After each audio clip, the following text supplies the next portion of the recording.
नमस्कार साथियों, स्वागत है आप सभी का एक बार पुनः आपके अपने YouTube चैनल वंदे भारत में। इससे पहले हमने बात करी थी बल्लभी के मैत्रक वंश और उच्चकल वंश के बारे में।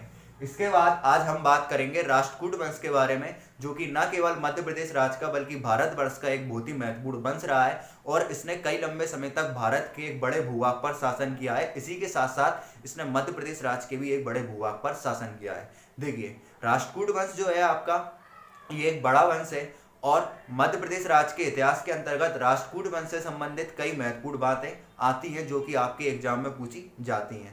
इन बातों को लेकर कहीं कहीं कोई कंफ्यूजन भी रहता है। ज़्यादातर कंफ्यूजन तो वैसे द्वितीय और तृतीय को लेकर होता है, लेकिन कई और चीज़ें भी होती हैं।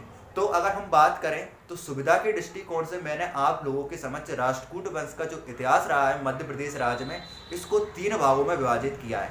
पहले भाग में हम राष्ट्रकूट वंश की जो परिचय रहा है और उसकी शाखाएं रही हैं उसका अध्ययन करेंगे।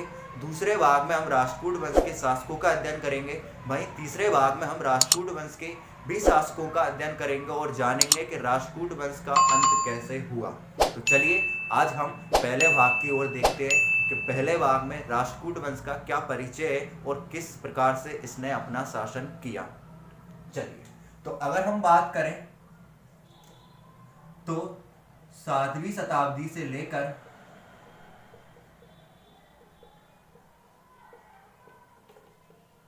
10वीं शताब्दी तक 7वीं शताब्दी से लेकर 10वीं शताब्दी तक मध्य प्रदेश राज्य के एक बड़े भूभाग पर राष्ट्रकूट वंशीय राजाओं का शासन था। अगर हम बात करें कि ये बड़ा भूभाग था कहां पर, तो देखिए ये मैं आपके सामने काल्पनिक नक्शा बना रहा हूं मध्य प्रदेश राज्य का। इसमें जो आपको ये दक्षिणी क्षेत्र दिख रहा है मध्य प्रदेश का, ये एक समय राष्ट्रकूट वंशीय राजाओं का क्षेत्र रहा है। ठीक है, तो याद रखिएगा 7वीं से लेकर 10वीं शताब्दी तक मध्य प्रदेश राज्य के एक बड़े भूभाग पर राष्ट्रकूट वंशीय राजाओं का राज था। फिर अगर हम बात करें आगे,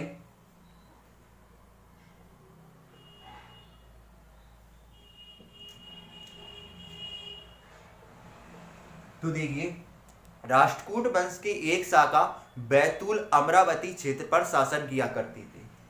कहां पर शासन किया करती थी? बैतूल।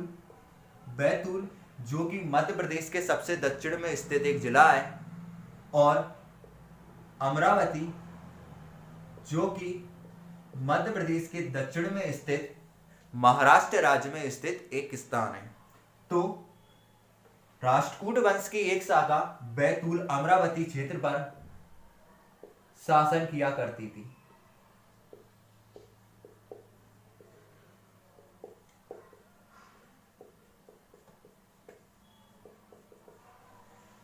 इस बैतूल अमरावती क्षेत्र पर शासन करने वाली शाखा का कार्यभार कुल 4 शासकों के द्वारा मिलकर संभाला जाता था।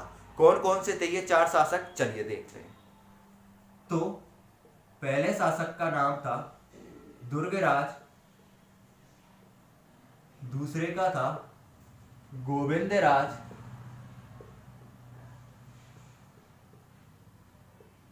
तीसरे का था सौमिक राज,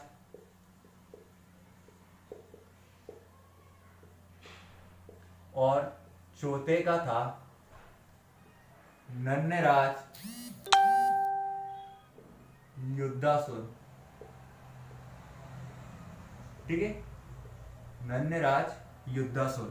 तो बैतूल अमरावती क्षेत्र पर शासन करने वाली शाखा का कार्यभार 4 शासकों के द्वारा मिलकर संभाला जाता था। दुर्गराज, गोविंदराज, सौमिक राज और नन्नराज युद्धासुर। इनमें से जो नन्नराज युद्धासुर है, देखिए यहां लिख लेते हैं, नन्नराज युद्धासुर के 2 ताम्रपत्र हमको देखने को मिलते हैं। पहला जो ताम्रपत्र है ये पाया गया है बैतूल जिले के मुल्ताई नामक गांव में।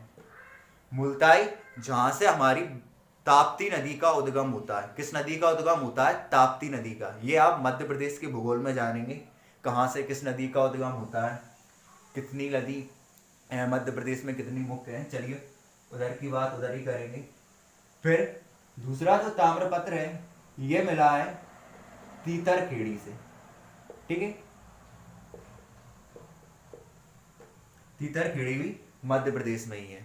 तो नन्नराज युद्धासुर के दो अभिलेख मिले हैं, पहला बैतूल के मुल्ताई नामक गांव में, वहीं दूसरा जो है वो तीतरखेड़ी में मिला है, अभिलेख नहीं सॉरी ताम्रपत्र। क्या मिले? नन्नराज युद्धासुर के दो ताम्रपत्र देखने को मिलते हैं, पहला बैतूल जिले के मुल्ताई नामक गांव में, दूसरा तीतरखेड़ी में। हम बात करते हैं अब हम दूसरी शाखा के बारे में। तो दूसरी शाखा जो थी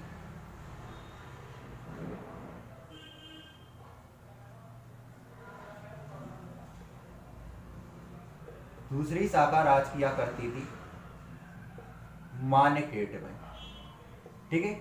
और मान्यखेट कहां पर है? मान्यखेट मध्य प्रदेश में नहीं है, मान्यखेट जो है ये कर्नाटक राज्य में आता है, ठीक है। तो पहले भाग के अंतर्गत अभी हम इतनी ही बात हो देखेंगे। दूसरे भाग में हम देखेंगे राष्ट्रकूट वंश का जो प्रमुख शासक रहा है दंती दुर्ग एवं गोविंद तृतीय, उसके बारे में। और इसके बाद के जो शासक हैं हम तीसरे भाग में देखेंगे और बात करेंगे राष्ट्रकूट वंश का अंत कैसे हुआ। चलिए, तो राष्ट्रकूट वंश की अगर हम बात करें तो 7वीं से लेकर 10वीं शताब्दी तक मध्य प्रदेश राज्य के एक बड़े भूभाग पर राष्ट्रकूट वंशीय राजाओं का शासन रहा है। इस वंश की एक शाखा बैतूल अमरावती क्षेत्र पर शासन किया करती थी, जिसका कार्यभार 4 शासकों के द्वारा मिलकर संभाला जाता था। दुर्गराज, गोविंदराज, सौमिकराज और नन्नराज युद्धासुर। और नन्नराज युद्धासुर जो है इसके दो अभिलेख हमको मिलते हैं, सॉरी 2 ताम्रपत्र देखने को मिलते हैं, बार बार मिस्टेक हो रही है, याद रखिएगा। नन्नराज युद्धासुर के 2 ताम्रपत्र हमको मध्य प्रदेश राज्य में देखने को मिलते हैं। कौन कौन से? एक बैतूल के मुल्ताई नामक स्थान से हमको प्राप्त हुआ है, दूसरा जो है वो तीतरखेड़ी से मिला है, और इस वंश की दूसरी शाखा जो थी ये मान्यखेट कर्नाटक में राज किया करती थी। द्वितीय भाग को लेकर हम बहुत जल्दी आप सबके सामने हाजिर होंगे। तब तक के लिए जय हिंद, जय भारत,